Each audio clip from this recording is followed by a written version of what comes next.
Hello everyone, McKillers here. Welcome to part 2 of our Loadout series, where we will be reviewing gameplay in this video. I will be comparing my playstyle with Look Like 876's playstyle.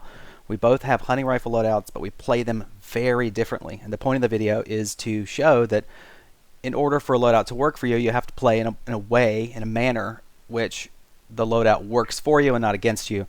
So the biggest highlight, I would say, the biggest takeaway from this video is if I have a loadout, I've got to play in a way that benefits the perks and the weapons that go with that loadout.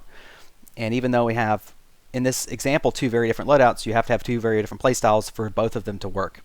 So if I were to play like Look and he were to play like me, it would just be really bad. It would be really bad. We've both found our niche, and we both found our specific way to play. So this is my loadout that I'm going to use in our example video. Revolver, hunting rifle, Reviver 3, Hawkeye 3, Marathon Runner 2. A lot of synergies here.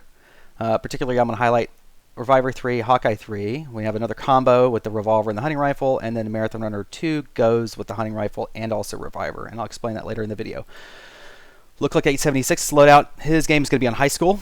He has a silenced hunting rifle, 9mm, sharpshooter 3, first aid 1, Reviver 1. He has a different playstyle as me, that he is up close, so he benefits more from first aid training, and I benefit more from Marathon Runner 2 because of the distance that we use between ourselves and the enemy.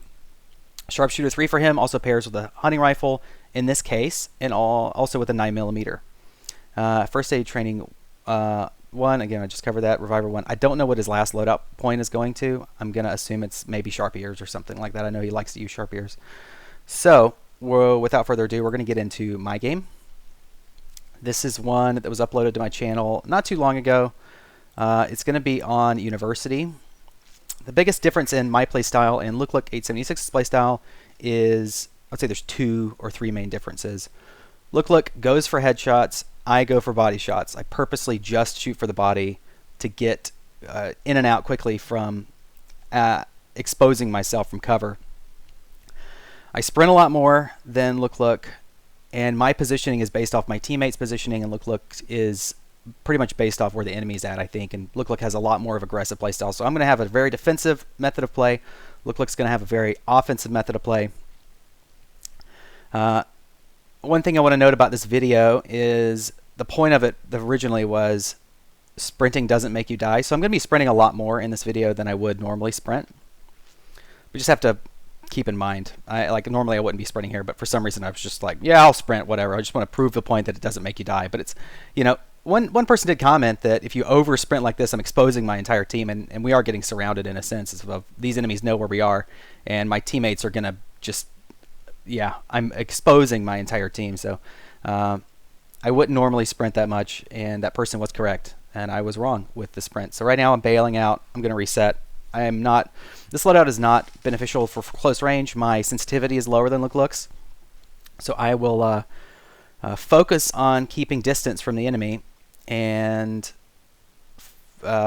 focus on not getting trapped inside what's called my bubble, which means throwable range. I think once you're in throwable range, the game changes a lot in that you have all these other options to kill and all these other options to do damage. And you'll note that all of my parts this game go into armor, and that's on purpose. Armor and Reviver pair very well together. You'll see I'm going to be backing up, just trying to get out of throwable range, trying not to get flanked, and trying to make sure that I'm not leaving myself vulnerable, but at the same time being in a place where I can revive a teammate if needed. My focus is positioning on revives and making sure that I'm protecting my teammates and covering the flanks of teammates while also doing some work and doing some damage to these team fights. Right here I'm going to back up. This is a positioning thing.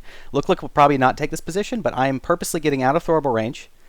Throwing something through this window is going to be extremely difficult. I'm out of that range, and I'm also not going to get flanked from the right side. We see somebody coming through on this flank from the right side. By being in this room, the flank path to flank our team is much longer, in that if someone decided to flank, it would give us so much time to just finish this team fight. So here I'm crafting a bomb. I'm being a little bit aggressively. I think I need to create a hole to punch through to give us some map control. So this is more of a map control. That's why I used a bomb here.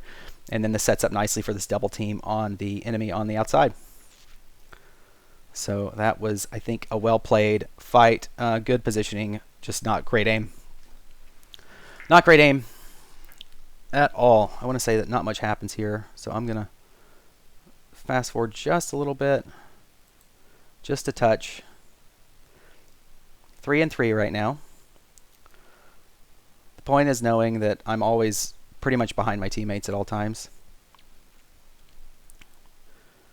Trying to set up here, but also trying to not get flanked. We do have one enemy on the far left, and I'm just trying to scope out and find out where the enemies are while babysitting my teammates in a sense. This positioning is a very defensive position. I'm never going to get flanked here. If anything, my teammates are going to get shot, and then I can fill in gaps and holes when that happens. I should be picking up that first aid kit, though, but I'm not. We're going to see that I'm going to discover an enemy here, and because my loadout is not close range, I'm going to reposition. This is a playstyle choice where I am trying to have fights where I have an advantage. So my advantage is going to be a long-range situation. I'm going to back out and reposition and trying to get marks along the way to let my teammates know that, hey, there's some people behind us. So this is managing distance in fights.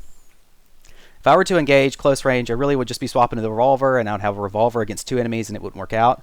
But here, I've set up a double team where I'm able to help my teammate in a 1v1 to turn it into a 2v1.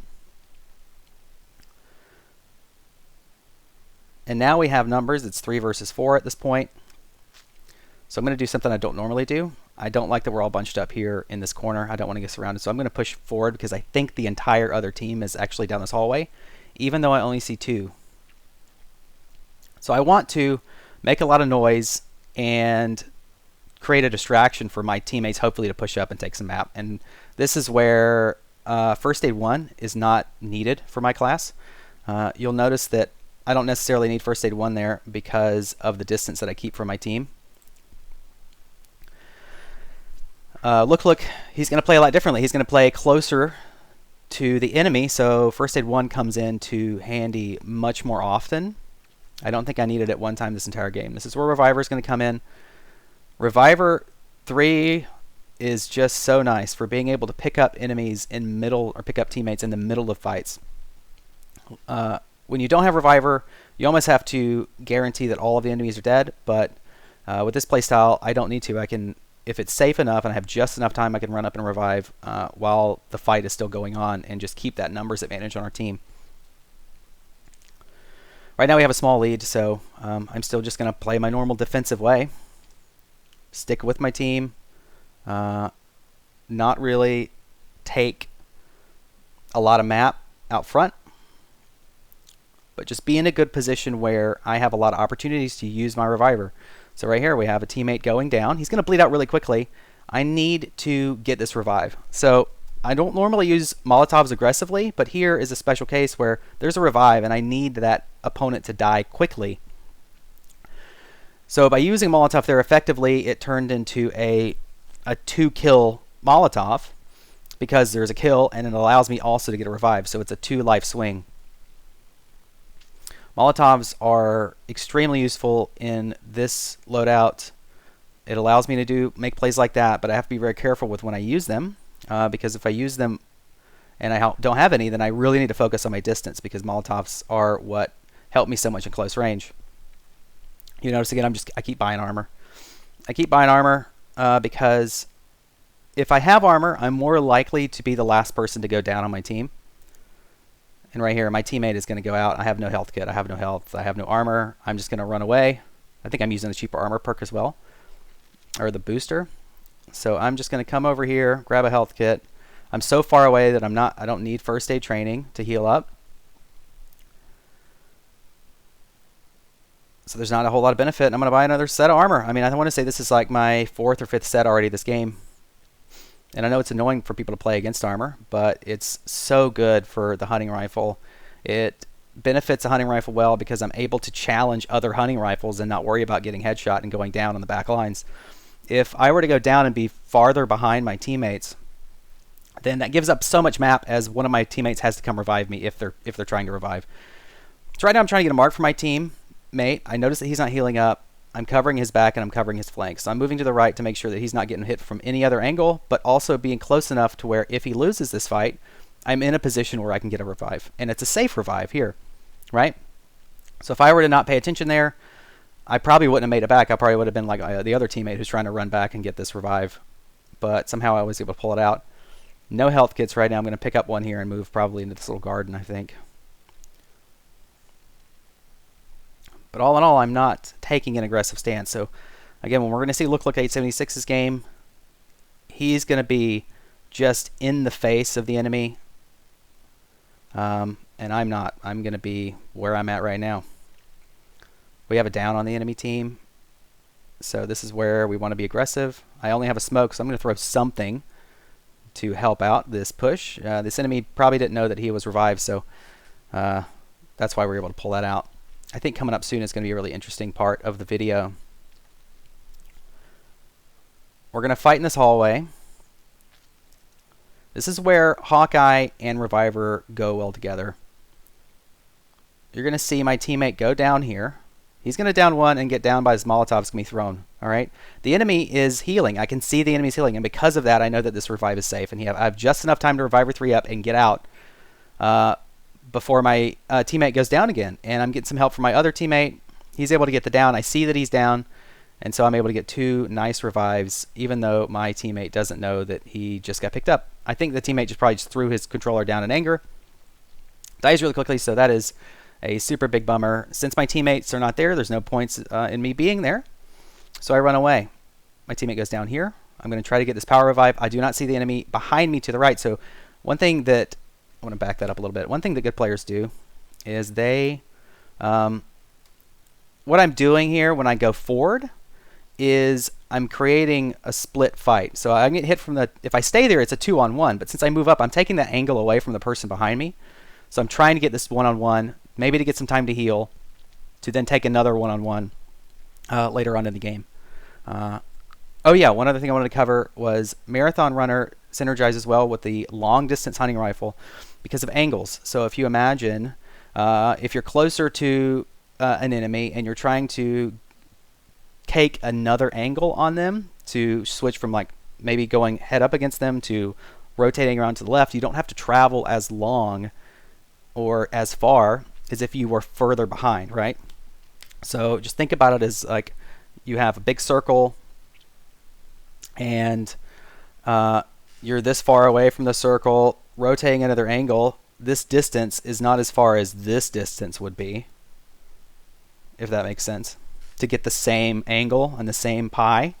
That's why Marathon Runner works really well for this class, and it also combos with Reviver, because I'm just running a lot to get revives, and I'm running a lot to get new angles. And right here I'm just covering a flank while my random is handling the enemy on the right. It may have already died.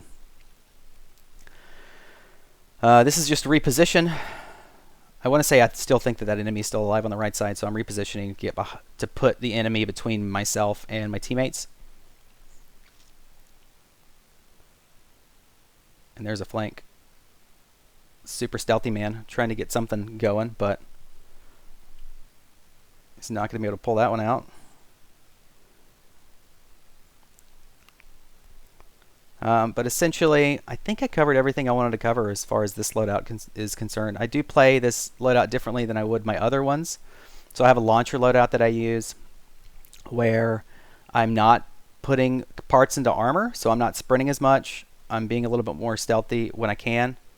Yeah, this one is just all about making noise, and here I got headshot, so I'm able to have time to heal up and tons of parts with everything with the marks and the revives to buy. I don't even know what number set of armor that is. That's just an insane amount of armor that I'm able to buy here.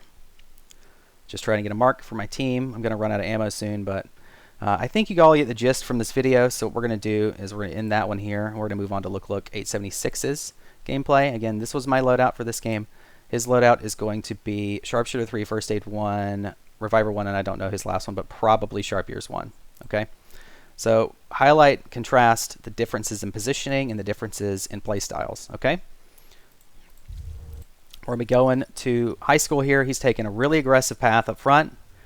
You're going to notice the first difference is he's going to go for a lot of headshots here, and he's going to nail them. And his team is still out of spawn. He's the only one in his team right here. He's going to hit a headshot. And this is where the silenced hunting rifle also comes in handy. He's not going to show up on the minimap. That's first aid 1 coming in handy as well with the positioning. See how much closer he is to the enemy than I would be? I would not be here at all. I would not be here. That's all I can say. The quick heals really helps Loadout, and he is sprinting a good amount. But when he shoots, he's not going to show up on the minimap. Already got an upgrade. You're going to notice that he doesn't use armor. He just goes for upgrades. So this is a pure offensive playstyle that he is using. And he's going to double tap with the headshots. He's aiming for headshots. He's going to get a lot of headshots. We're going to have another kill here. And yeah, he's just like an offensive beast. And because of his mechanical aim being so much better than mine, this is a playstyle that he can pull off. Well, I literally cannot pull this playstyle off. Because I'm just not good enough. Not good enough. Not good enough. One thing that's unique about this is a difference here, is that with just Reviver 1, he needs to make sure that the enemies are pretty much down before he goes for a revive. But since they're peeking and he's able to down them quickly, he's able to pick this revive up since that enemy also died ahead. So it's a 2-on-2 right now, or a 4-on-2.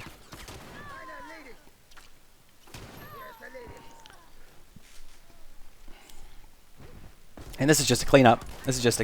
So cleaning up the last 2 enemies on the team, and he's gonna get a revive. Just checking. This has got to be sharp ears. So instead of Hawkeye, he's got sharp ears. I would say that sharp ears and Hawkeye kind of work against each other. You're looking at spotting enemies in 2 different ways, and that awareness is probably in the same category there.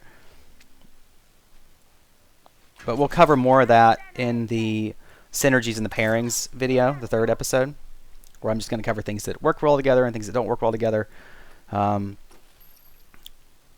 only thing that I would say is that he's got sharpshooter in Fat 1, but he's not going to have a lot of health back with a hunting rifle. You know, it's only a single headshot. I don't think he's going to really utilize the health back that much. It's going to pair more with his 9mm and to help with damage wobble on some of these close range engagements. So this is one specific case where my positioning is going to be different than Look. You're going to see this. This is within throwable range here.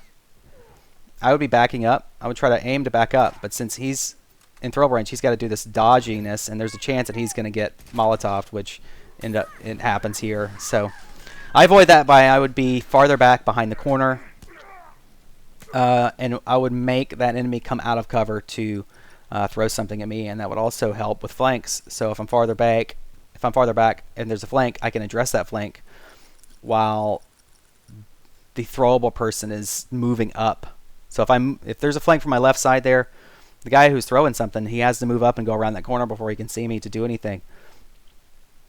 And if you're behind that table, you are literally just trapped and pinched between 2 enemies, and you're pretty much dead every time.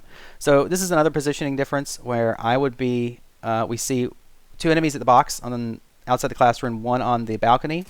I'd be backing up, and I'd probably be looping back around to courtyard behind the school bus to keep the engagement at a long range and not mess with these guys up close.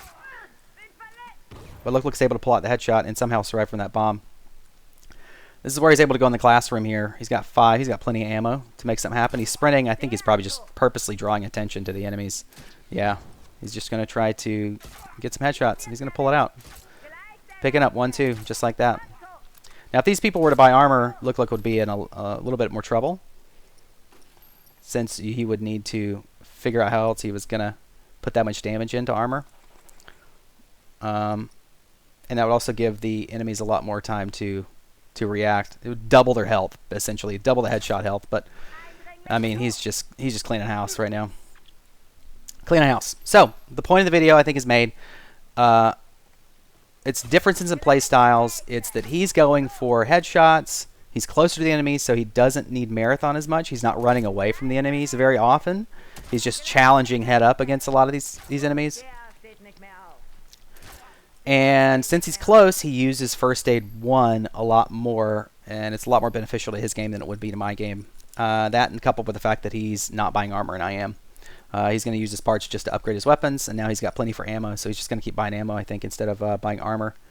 We're going to see our first set of armor here this game, but that's generally what I wanted to cover in this second video.